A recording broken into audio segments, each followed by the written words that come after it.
Hello and welcome to Credit Versio's Q&A Wednesday live for June 16th. I'm your host, David Michalek. I'm a consumer credit expert with almost 9 years experience, focused almost exclusively on credit repair and credit education. I've conducted over 10,000 one-on-one credit consultations, which resulted in over 1 million disputes and tens of thousands of inaccurate accounts being deleted from credit reports. I'm looking forward to sharing with you what I've learned on our weekly Q&A calls. We do these every Wednesday, both on Facebook and our YouTube channel.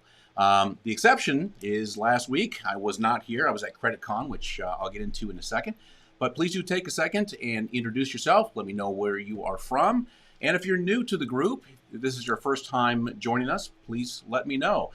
Every week we have anywhere from, I would say, 600 to maybe 1,000 people create new Credit Versio accounts. So everybody gets invited to join on our Q&A Wednesday.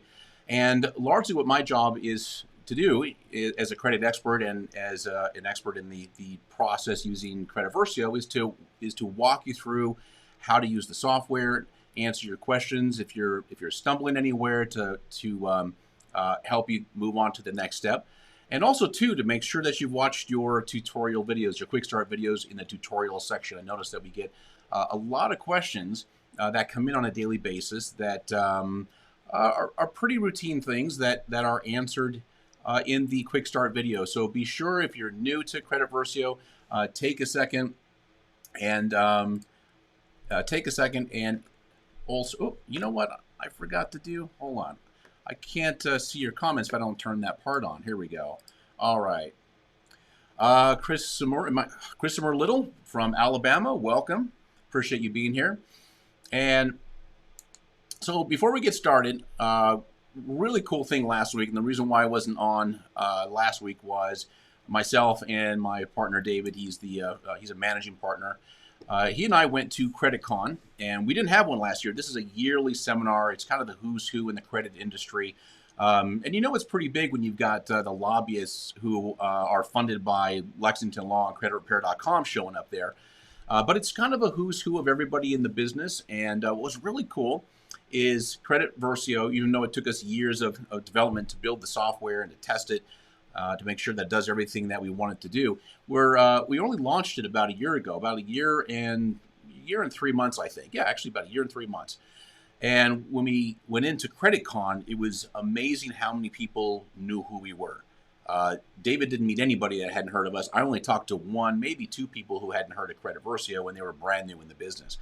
It was interesting in the sense that I thought there'd be a lot of apprehension because I think they would see Credit Versio is kind of a threat to the business, because really where credit repair companies make their money is their specialty is really looking at a credit report and finding mistakes if they can. If there's no mistakes, and they just use their data on how to dispute something with the highest probability of getting it deleted from a credit report. Well, that's what Credit Versio does, but it does it automatically. There are no eyeballs looking at a credit report to figure out what's in violation or what's disputable or not. Hey, Mike, thanks for joining me.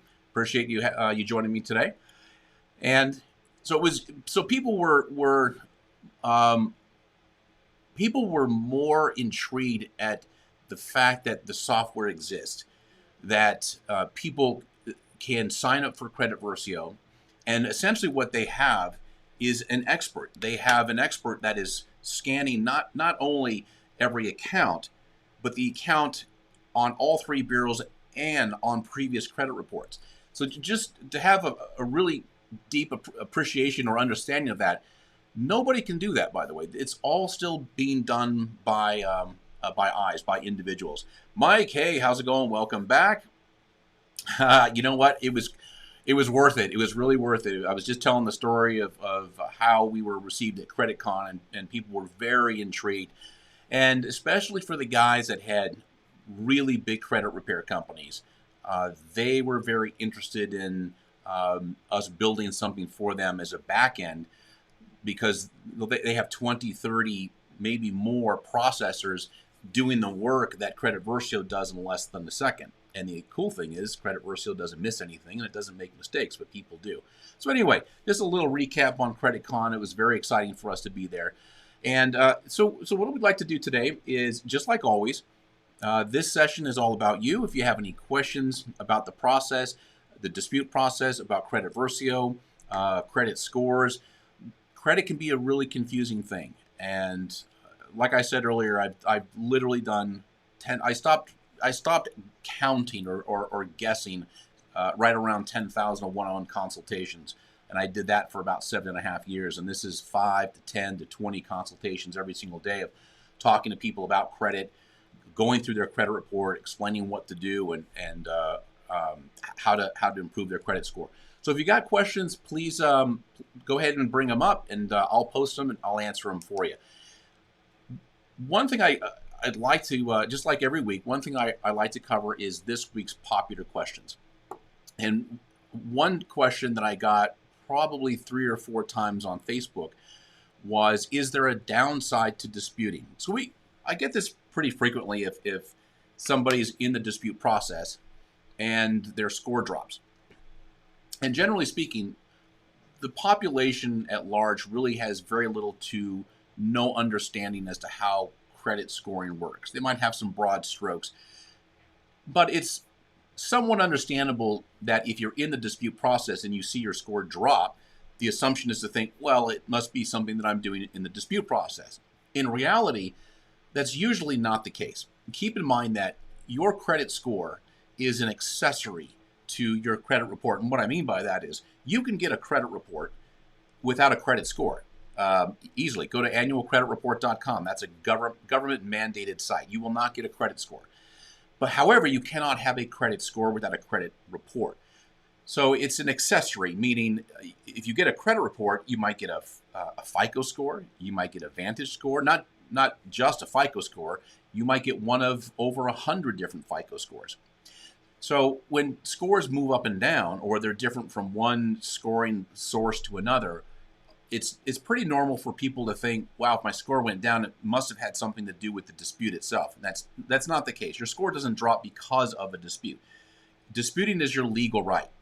There's nothing punitive about it. Nobody's going to come at you and say, oh my gosh, David sent us a dispute. Let's drop his credit score. It doesn't work that way.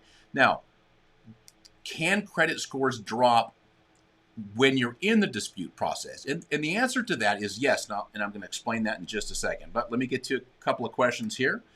Mike, so David, can you explain what is the legitimate time for a dispute to be done? Twice now, same 2 accounts are opened for a dispute and then verified in 4 days. Yeah. So Mike, that's kind of interesting. I had a really cool conversation yesterday, myself and my partner David here. One of my friends owns, I would say, maybe the top 4 or 5 largest credit repair companies in the country. And we were having a conversation because he's very interested in having us build a processing back end for his company, because it'll save him a tremendous amount of time and it'll be a lot more accurate. And he said something very interesting to me. That is, he's seen a handful of his disputes not getting any kind of a response. Now, this is where I got to tread lightly, because the conversation is going to trespass in the area of law, and I'm not an attorney, but we do, as you know, we do bring attorneys on pretty frequently. I've got Stuart that comes on with me. He's been on a couple of times. Judah was with me on another channel a week or 2 ago, and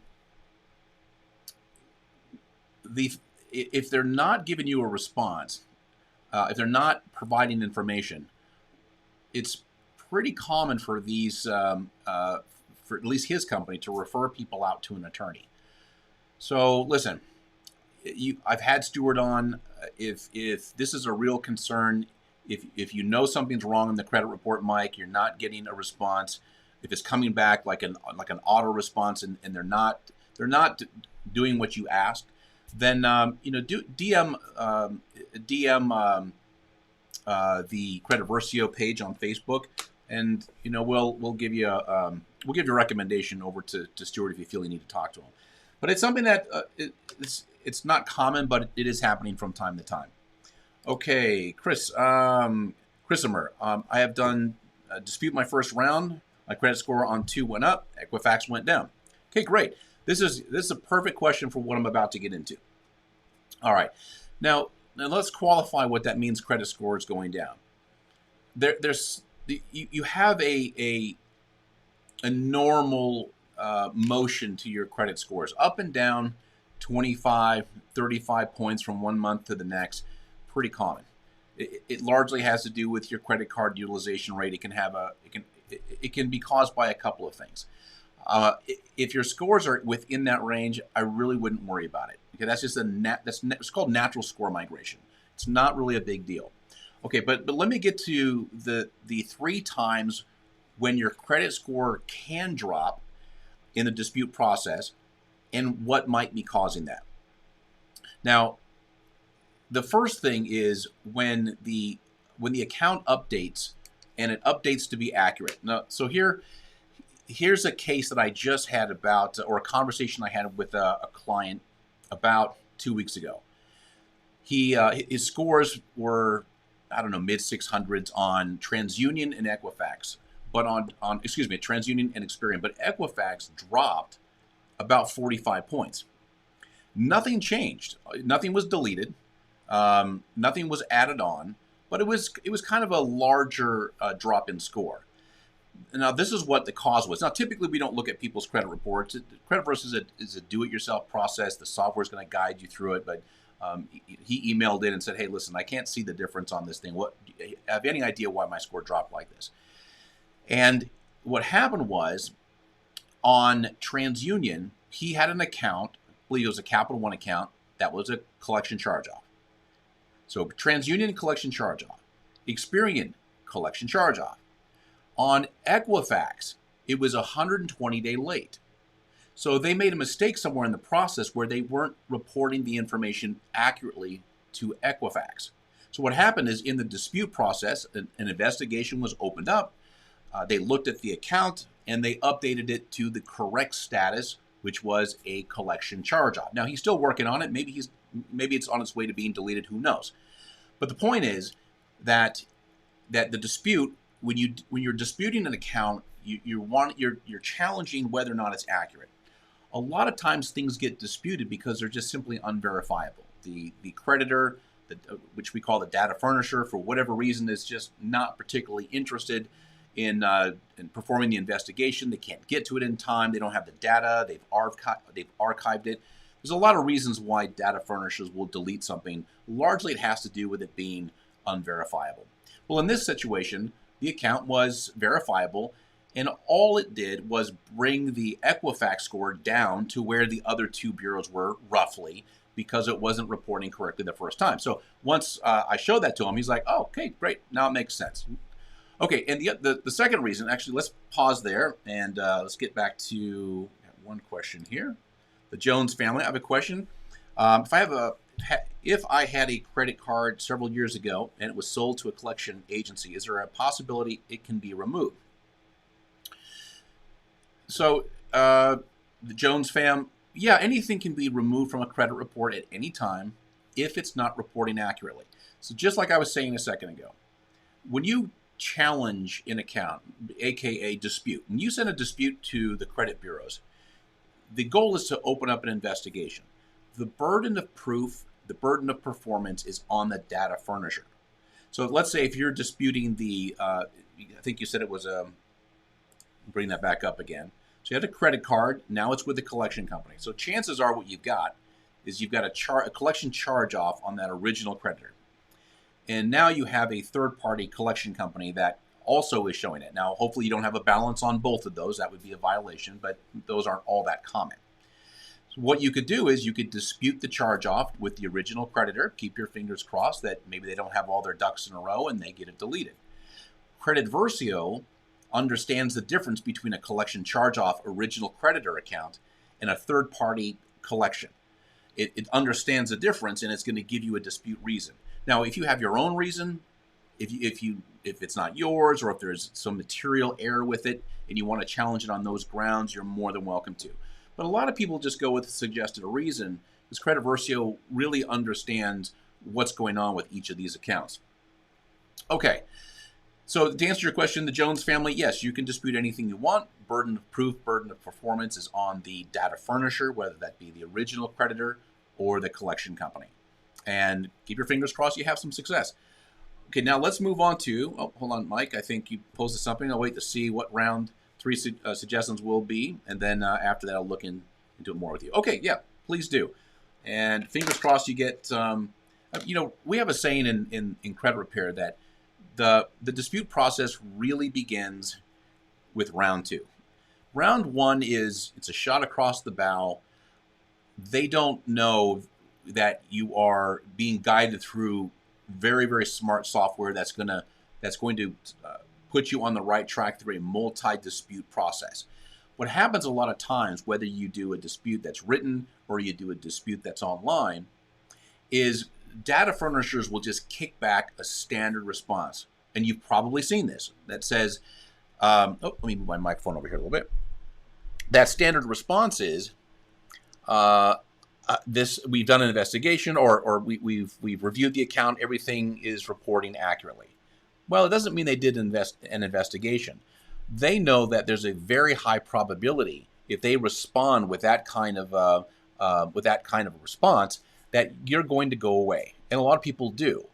So what happens at round 2, and this is what Credit Versio guides you through, is a follow-up. So when Credit Versio brings in that second credit report, it does a scan versus your first credit report, and it can see what's been deleted, what's changed, what's been repaired or modified, and it sees those accounts that were disputed last month but did not change. Then it escalates into round 2.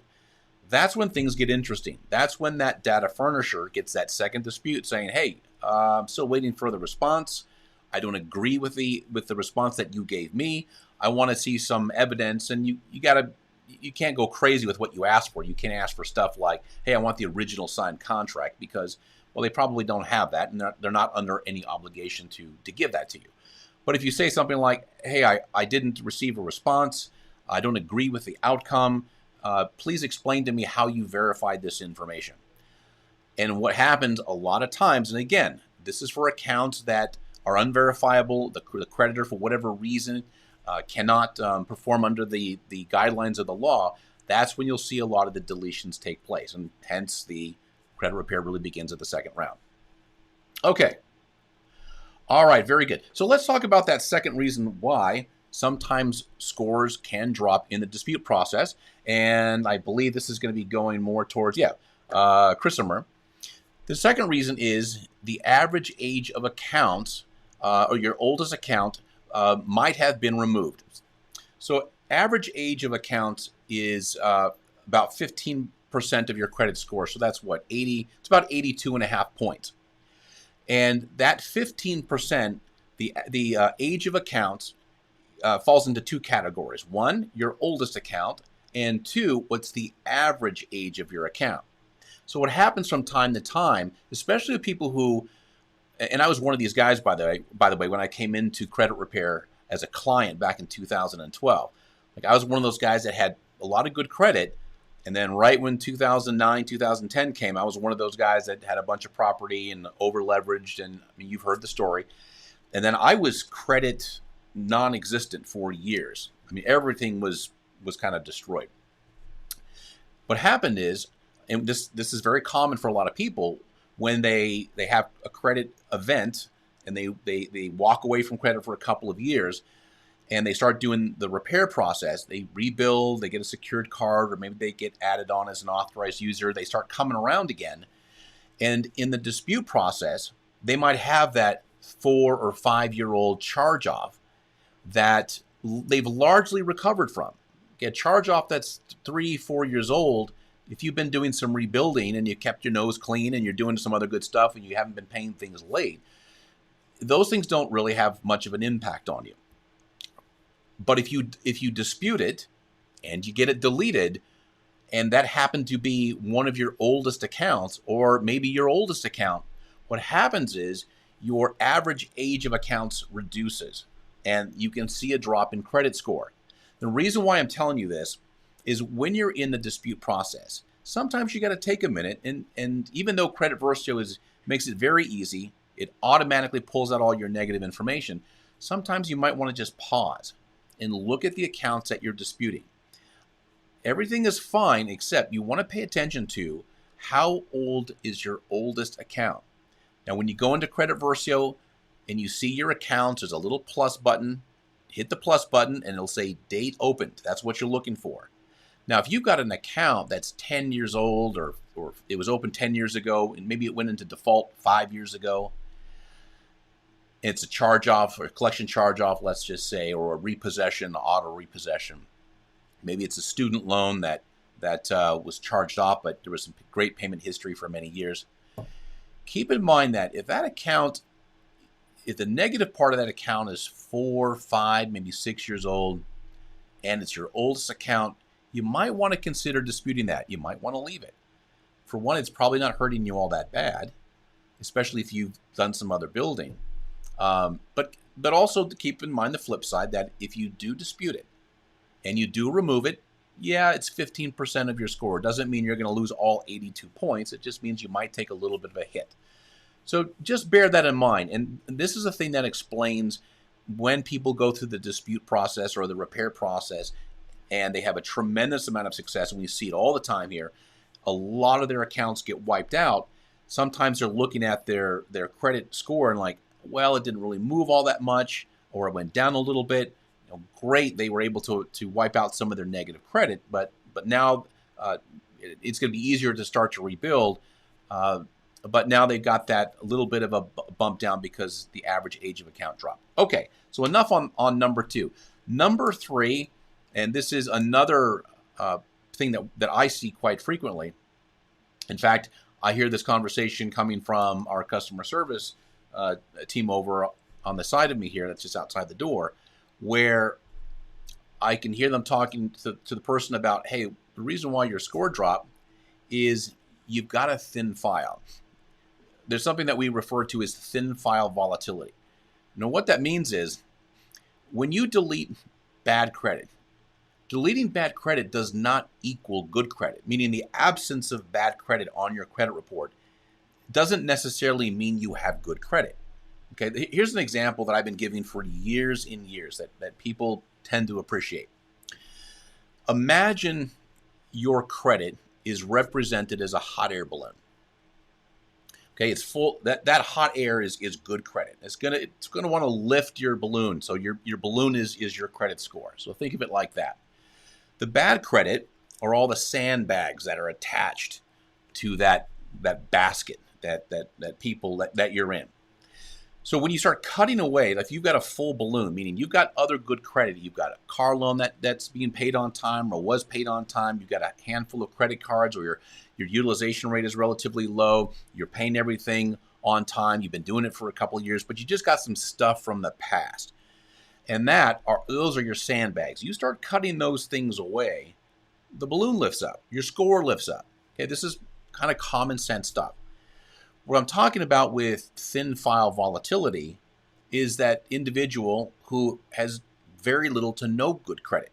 So they got this hot air balloon that's just laying across the grass. I'm sure all of you have seen that before. You see that big, I don't know what it is, that looks like a jet engine that they use to shoot hot air into the balloon and it starts to fill up. But you've seen what those balloons look like when they're stretched out across a football field or a big field of grass. They're just laying there.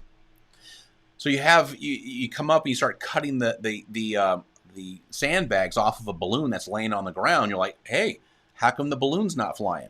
Well, how come the score's not going up? Well, because you got no air in the balloon. You got no hot air in the balloon. You've got no good credit.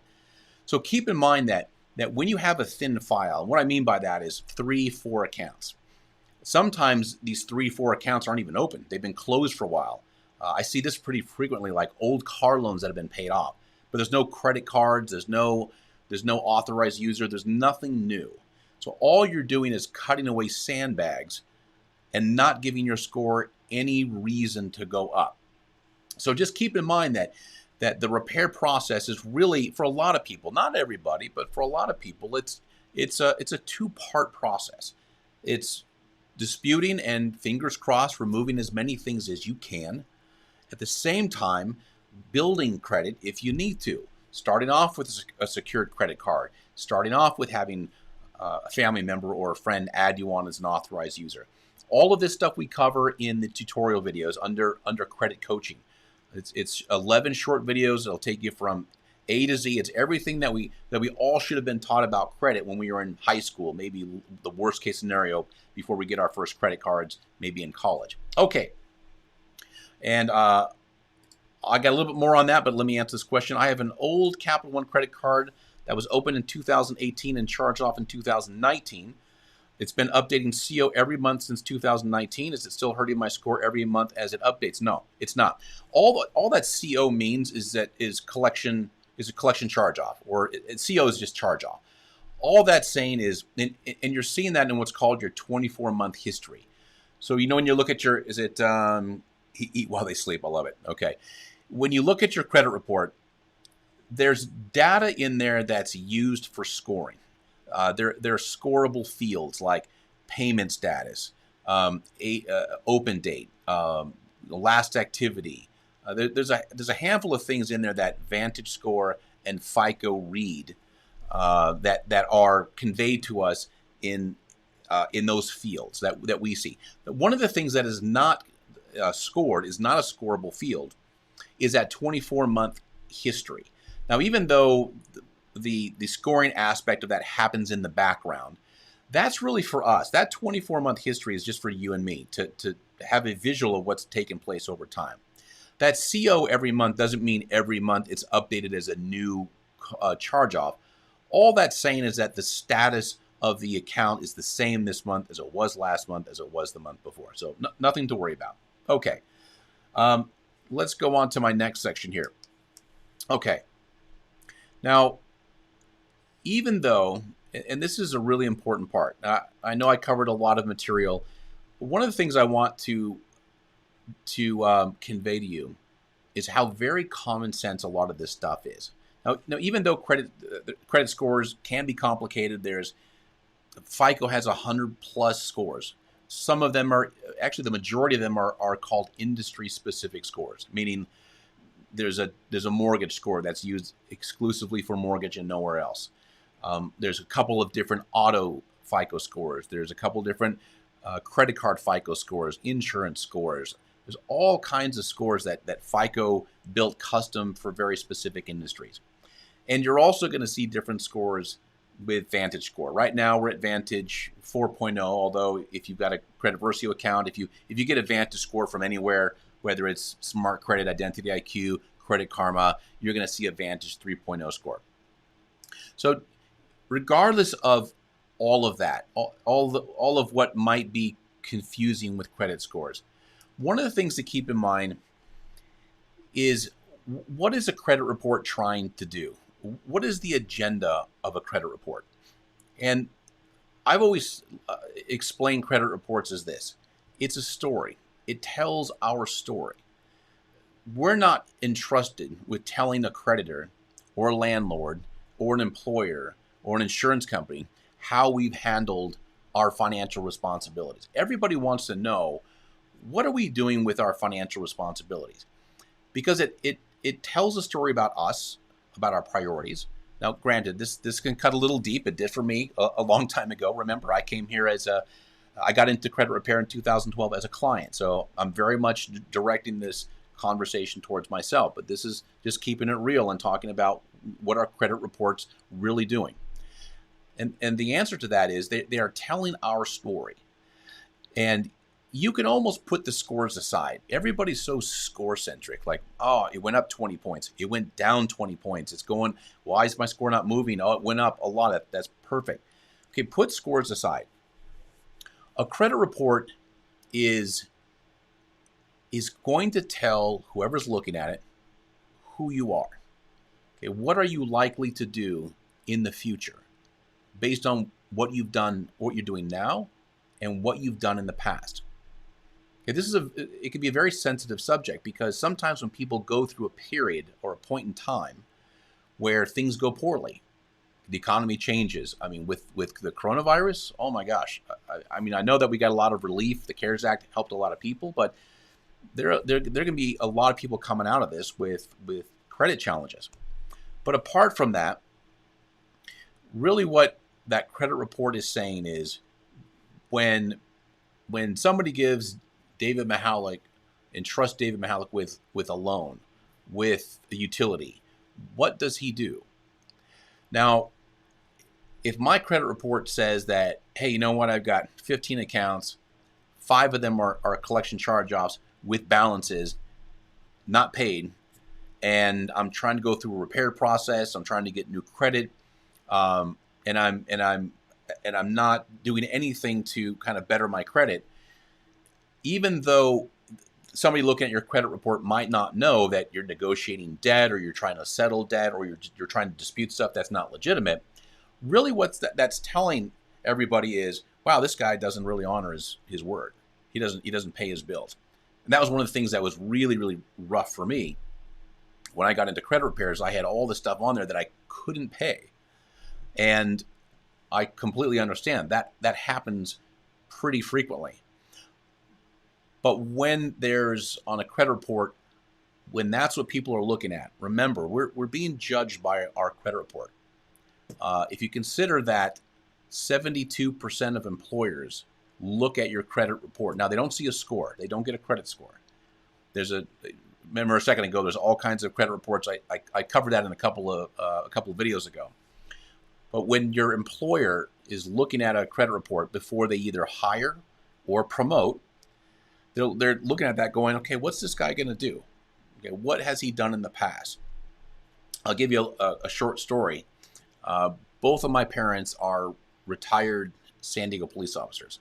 My stepmother was, for the last, I think, 10 or 15 years in the police force, she was a background investigator.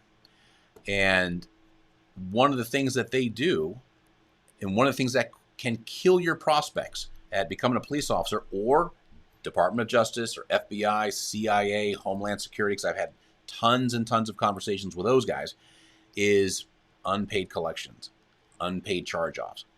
And in their scope of risk, they see that individual as somebody who might not be trusted. If you're in banking or you're in security or you're around money and you've got $10, $20, $100,000 of unpaid debt, I mean, people are going to raise an eyebrow at that. Anyway, that's getting off course a little bit, but I think you can understand why credit reports are so important. Okay, I know I got a handful of people watching. I don't know if I was just really getting you engaged in this subject.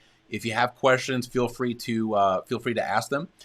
I know that last week, or the week before rather, I talked about the new update with Credit Versio.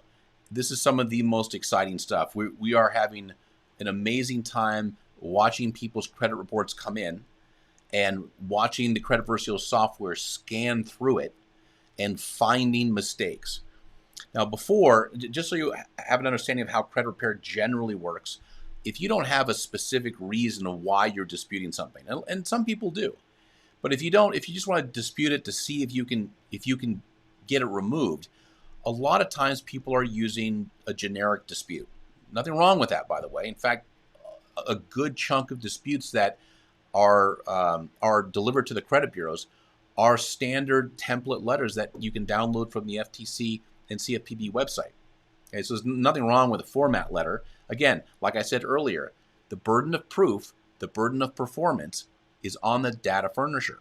So when you're doing a dispute, if you want to ask some general questions, like if you've done some disputes with Credit Versio, for example, say it's a charge-off, one of the disputes that you might see is, hey, I don't remember being late on this account. Well, what does that have to do with a charge-off? Well, late payments might be a hard thing for that data furnisher to provide on a closed charge-off account that, who knows, might be archived. So that is a strategic move to try to get an account deleted from your credit report.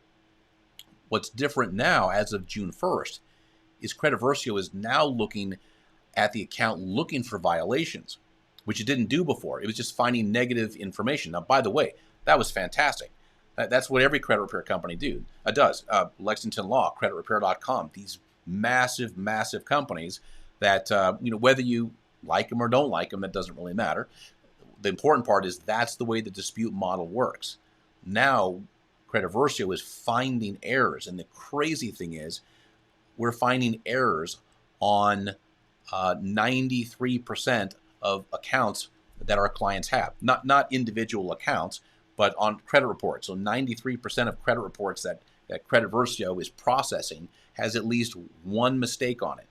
That's pretty phenomenal. Now, not all of them are score killers. Some of them have no effect on score whatsoever, but some of them do, and some of them are pretty serious.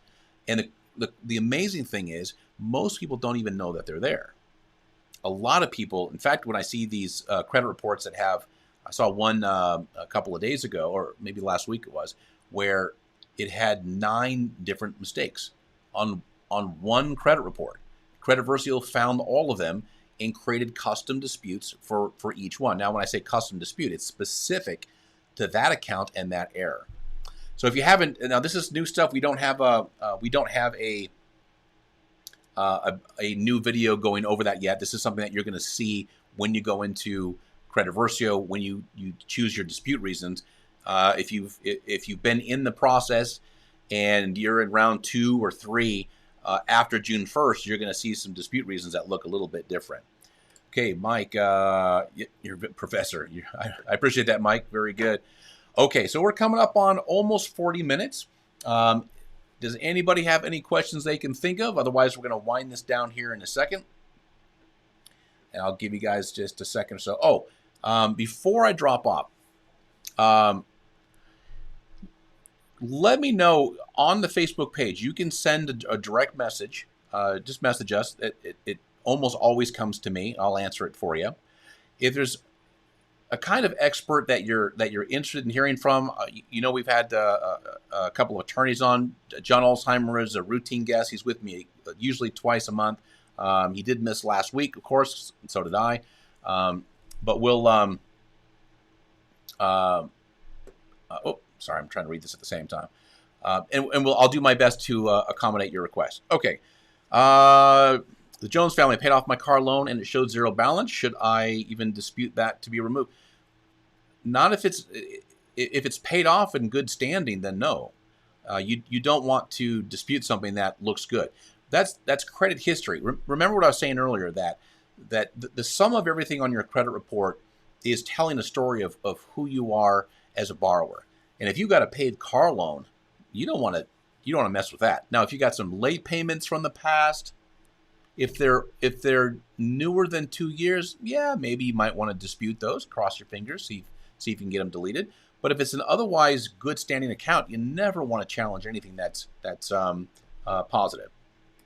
Sarah signed up with Credit Versio and has taken me somewhere else. I hope that means good stuff. Thanks for the comment. Mike, see you next week. Excellent. I will be here. Lawrencetta, is there a way to dispute names that are misspelled? Yeah, okay, so there's a couple of, here's the easiest way to do it.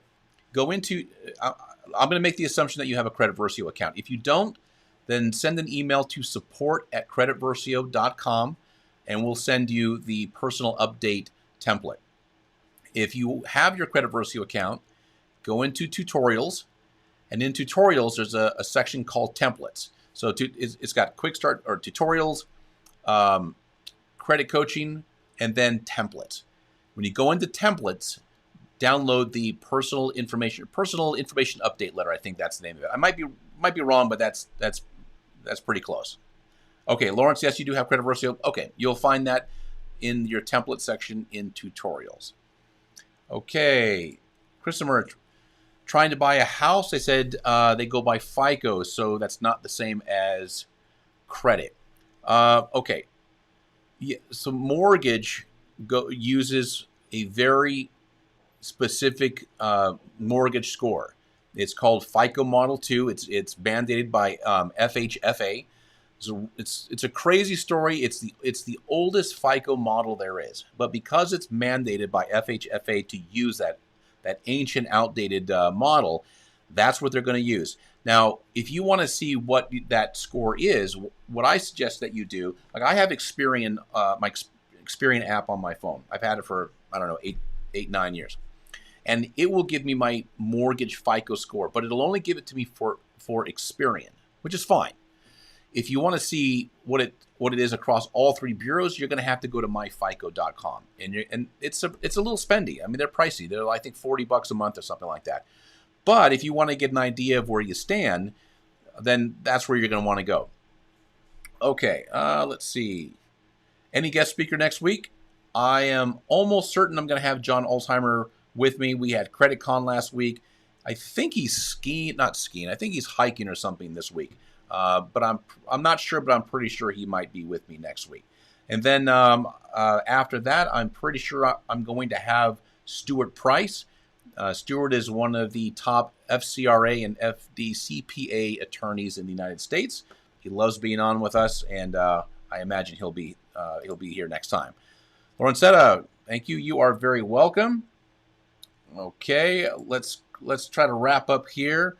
Just signed up for Credit Versio, sent out my dispute letters. Do people normally go through 3 rounds before they see a difference in the score? There's really no answer to that. Disputes are just disputes. The only time anything gets removed from a credit report is if that account that you're disputing is either erroneous, outdated, incomplete, or unverifiable. There's no way. The only one who knows whether that account falls into one of those 4 categories is the data furnisher and the bureau. So dispute letters cannot make an account in violation of the law. They can only ask questions. They can only ask them to open an investigation. And it's all over the board. Sometimes on round 1, you might get 20, 30, 40% of the accounts deleted. Depends on what you got. If you got low-hanging fruit, that's old stuff, you might knock it out of the park on the first try. If you got new stuff, if you got accounts that are going to be easily verified, there's no mistake. Let's just say there are no mistakes. It happens. Okay, I've seen it. I've walked thousands and thousands of people through the dispute process before I even came to Credit Versio. I've seen accounts or credit reports where 100% success. Rare, but it happens. And I've seen people go through the dispute process where nothing gets deleted. Okay, it happens. You really never know. So to the Jones family, I would love to give you. I really wish I had a solid answer for that, but there really isn't any because it's not up to me. It's not up to Credit Versio. It's not up to the letters. It's not even up to you. All you can do is mount your best dispute, keep your fingers crossed, stay consistent, go 4 or 5 rounds. If Credit Versio is finding mistakes for you, go with the suggested reason, unless, and you'll always hear me say this, the best dispute reason is the one that explains or describes why the account is not reporting correctly. So if you've got a great reason, perfect. If you don't, then follow Credit Versio's lead. It's going to present most of the time what is statistically most likely to cause a deletion based off of our experience observing what's going on in the back end with disputes. Yes, the Jones fam, keep your fingers crossed. Also, too, don't look at the dispute process as the last hurrah. You know, credit is a process, and it's a process of making sure that you're paying all of your bills on time. You're not opening up lots of new credit. You got to have at least a couple of credit cards. Keep them paid down to 0%. Everybody says we got to leave a balance. No, you don't. You don't need to leave a balance on your card. There's nothing wrong with paying off your cards every month. I do that every time that I can, and it's always a good habit. Okay, unless there's one more question that somebody wants to sneak in, we're going to go ahead and call it a session. Thank you so much for joining me today. And if you didn't watch this video live, it's no problem. We do it every week, 3 p.m. Pacific time, 6 p.m. Eastern time. The rare occasion, last week was the only time I didn't do a Facebook Live in probably 3 or 4 months because we were at a seminar. If you watch it after the fact, if you watch it, a replay of this, drop a question in. I see these. I get notified when people ask questions. I'll do my best to answer it in a timely fashion, and then put it on your calendar to meet up with us next week. Okay. Will you guys go over CreditCon next week? Anything new really quick? You know, CreditCon for me, for my partner David here, was really just seeing old friends, shaking hands. There was only two speakers that I watched. There was Bobby Burnham. I don't know if I pronounced his last name right. He's an attorney, attorney that does compliance. So I always like to watch what he's doing. And then John Alzheimer got up and did a really great speech, and I watched his speech as well. But other than that, largely what these seminars are for is just people sharing ideas and getting to know each other and seeing if they can work together. That's really what CreditCon is. We always watch the compliance people and the lobbyists that get up there that talk about anything going on with the government, but I don't think there's like anything really, really exciting that's groundbreaking that would be valuable to the viewers. Okay, thank you so much for joining me today. I appreciate you being here. If you have any questions, post them under the video. I will answer them, and then I will see you next time. Thank you.